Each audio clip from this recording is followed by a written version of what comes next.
Praise lord.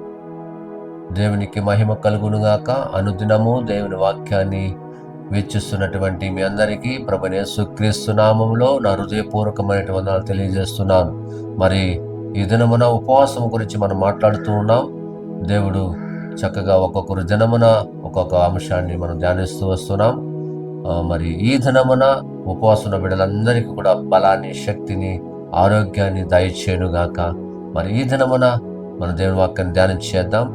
ఉపవాసం ఉన్నప్పుడు మనం చేయవలసిన కార్యాలను మనం చూస్తున్నాం. యోవేలు గ్రంథంలో చూస్తున్నాం. యోవేలు గ్రంథం 2వ అధ్యాయము 16వ వచనాన్ని మనం చూద్దాం. జనులను సమకూర్చుడి, సమాజ కూటముగా ప్రతిష్ఠించుడి, పెద్దలను పిలువనంపించుడి, చిన్నవారిని సన్యపానము చేయు బిడ్డలను తోడుకొని రండి. చూసారా, ఇక్కడ చెప్పబడిన మాటలు. జనులను సమకూర్చాలి.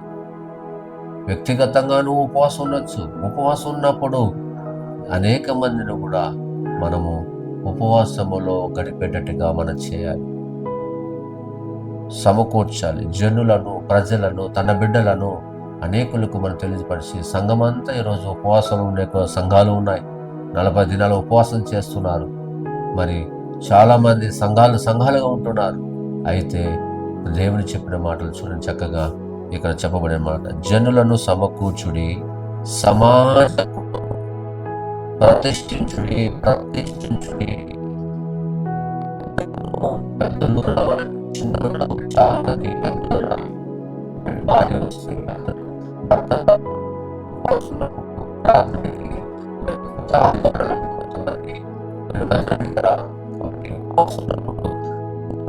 అందరూ కూడా సంఘంలో ఉన్న వారందరూ కూడా సమాజంలో కూడుకోవాలి.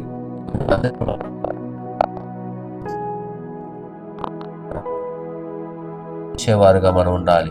కాబట్టి ఇక్కడ మనం చెప్తున్నాం, పెద్దలు ఉండాలి, చిన్నవారిని, చిన్న బిడ్డలు కూడా ఉండాలి. చాలా మంది చిన్న బిడ్డలు ఉన్నారని ఇంటి దగ్గరే ఉంటారు. అయితే అది మంచిది కాదు. చిన్న బిడ్డలు కూడా ప్రభు సన్నిధిలో వారిని తీసుకురావాలి. అది వారికి మంచి జ్ఞానాన్ని దేవుడిస్తాడు.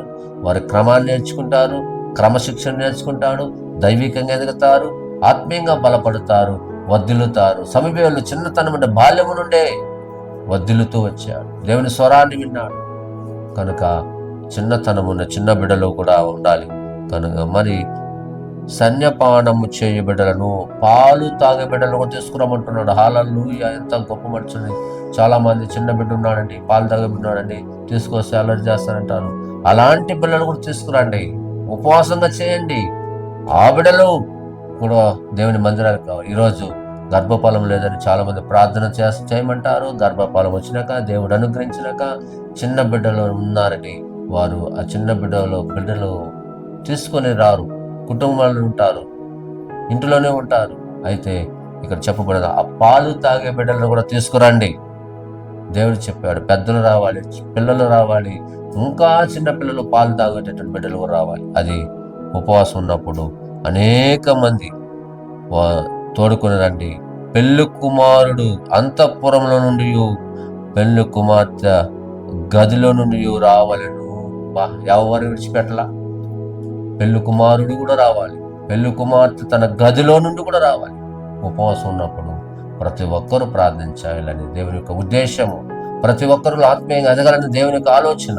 ప్రతి ఒక్కరు కూడా దేవుని యొక్క పిలుపును అందుకొని ఉపవాసాన్ని ఒక సంఘములో తెలియపరిచినప్పుడు సేవకులు ఆ మాటకు లోబడి అనేక మంది కుటుంబాలుగా రావాలి, పిల్లలు రావాలి.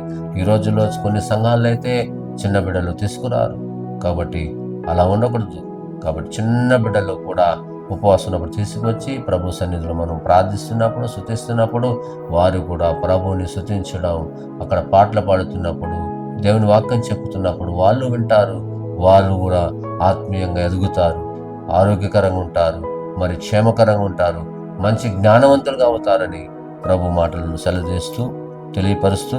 కాబట్టి ఉపవాసం ఉన్నప్పుడు చాలా మంది జనులను సమకూర్చాలి, సమాజంగా కూడుకోవాలి, ప్రతిష్ఠించుకోవాలి. పెద్దలు ఉండాలి, చిన్నలు ఉండాలి, పాలు తాగేటట్టు బిడ్డలు ఉండాలి, పెళ్లి కుమారుడు ఉండాలి, పెళ్లి కుమార్తె కూడా వచ్చి ప్రార్థనలో గడపాలి, స్తుతించాలి. కనుక అప్పుడే నువ్వు దీవించబడతావు, అప్పుడే నువ్వు ఆశ్రయించబడతావు. ఇందులో ఏ ఒక్కరూ రాకపోయినా ఆ కుటుంబం ఆశ్రయించబడదు. కనుక ప్రతి ఒక్కరూ కూడా రావాలని, ప్రార్థించాలని, స్తుతించాలని, ఆత్మీయ మేలు పొందాలని దేని వాక్యం మనకు బోధిస్తుంది. కనుక మీరందరూ కూడా అలాగ ఉపవాసం ఉండి అందరూ కూడా కుటుంబంతో ప్రార్థన చేయాలని మనస్ఫూర్తి కోరుకుంటూ దేవుడు ఈ మాటలు దీవించునుగాక. ప్రార్థన చేసుకుందాం. మహా గొప్ప తండ్రి, మీకు స్తోత్రాలనైనా ఈ ఉదయకాల సమయంలో నా తండ్రి నాయన ఉపవాసం ఉన్నప్పుడు పెద్దలు, చిన్నలు, అయా చంటి బిడ్డలు, పాలు తాగేటువంటి బిడ్డలను కూడా ప్రభావ తీసుకురమ్మన్నా. సమాజంగా కూడుకోవాలి అయా. ఉపవాసం ఉండి నాయన అందరూ కలిసి ఏకాత్మతో, ఏక తాత్పర్యముతో, ఏక మనస్సుతో తండ్రి ప్రార్థించినప్పుడు నాయన గొప్ప కార్యాలు అయా నా తండ్రి మీరు చేస్తారు నాయన. నా తండ్రి ఈరోజు ఈ దినం ఉపవాసం నీ బిడ్డలు నాయన, పెళ్లి కుమారుడు కావచ్చు, పెళ్లి కుమార్తె కావచ్చు, వచ్చి ప్రార్థించినప్పుడు వారు నా తండ్రి దీవించబడతారు, ఆశ్రయించబడతారు, వారు ఫలాన్ని పొందుతారు నాయన. ఇదిగో మీరు చెప్పినట్లుగా అందరూ రావాలి, పెద్దలు రావాలి. ఎవరైతే రాలేదో, కుటుంబాలు ఎవరైతే ఉపవాసం గడపలేదో వారందరినీ కూడా ఈ వాక్యం ఉన్న తర్వాత ప్రతి ఒక్కరూ వచ్చి నీ సన్నిధిలో వచ్చి ప్రార్థించి ఉపవాసం ఉండి అది నీకు ప్రతిష్ఠించి మిమ్మల్ని మహింపరిచిన ఆయన నీ బిడ్డలకు కావాల్సిన కృపనిచ్చి, బలాన్ని, శక్తినిచ్చి దయచేయమని, ప్రత్యేకంగా ఈ దినమున ఉపవాసం ఉన్న బిడ్డలందరి కుటుంబాలను దీవించి ఆశ్రయించమని యేసు నామములో అడుగుచున్నాము తండ్రి. ఆమేన్.